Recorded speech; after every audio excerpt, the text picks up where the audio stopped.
কয়েক মাসের টানাপোড়েনের পর এবার বাংলাদেশ আদানির কাছে আগের মতোই পূর্ণমাত্রায় বিদ্যুৎ সরবরাহ চেয়েছে।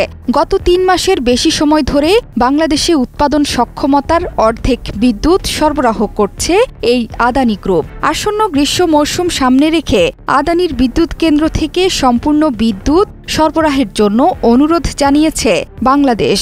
এক বিশেষ প্রতিবেদনে এই তথ্য জানিয়েছে বার্তা সংস্থা রয়টার্স। ভারতের ঝাড়খণ্ড রাজ্যের গোড্ডায় অবস্থিত আদানি গোষ্ঠীর কয়লাভিত্তিক বিদ্যুৎ কেন্দ্রের উৎপাদন সক্ষমতা ১,৬০০ মেগাওয়াট। সেখানে আছে ৮০০ মেগাওয়াট সক্ষমতার ২টি ইউনিট। নভেম্বর থেকে একটি ইউনিটের বিদ্যুৎ উৎপাদন ও সরবরাহ বন্ধ। এখন আবার ২টো ইউনিট থেকেই উৎপাদিত সম্পূর্ণ বিদ্যুৎ চেয়েছে বাংলাদেশ। এই প্রসঙ্গে বাংলাদেশের একজন কর্মকর্তা রয়টার্সকে জানান, শীতে বিদ্যুতের চাহিদা কম ছিল।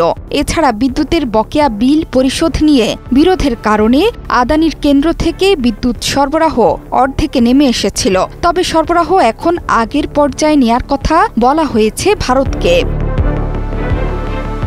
শেখ হাসিনার সময়ে ২০১৭ সালে আদানির সঙ্গে ক্রয় চুক্তি করে রাষ্ট্রায়ত্ত প্রতিষ্ঠান বিদ্যুৎ উন্নয়ন বোর্ড পিডিবি।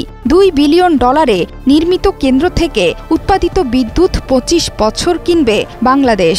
২০২৩ সালের এপ্রিলে আদানির বিদ্যুৎ কেন্দ্রের প্রথম ইউনিট থেকে বাণিজ্যিকভাবে বিদ্যুৎ উৎপাদন শুরু হয়। একই বছরের জুনে দ্বিতীয় ইউনিট থেকেও শুরু হয় বাণিজ্যিক উৎপাদন।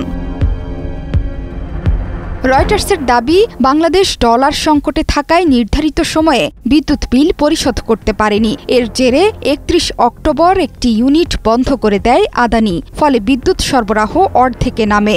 এরপর শীতে চাহিদা কম থাকায় বাংলাদেশের পক্ষ থেকেও অর্ধেক বিদ্যুৎ সরবরাহ চালিয়ে যেতে অনুরোধ করা হয়। এই প্রসঙ্গে বাংলাদেশ বিদ্যুৎ উন্নয়ন বোর্ড জানায়, আদানির কোম্পানিকে মাসে ৮৫ মিলিয়ন বা $8,50,00,০০০ করে পরিশোধ করছে তারা।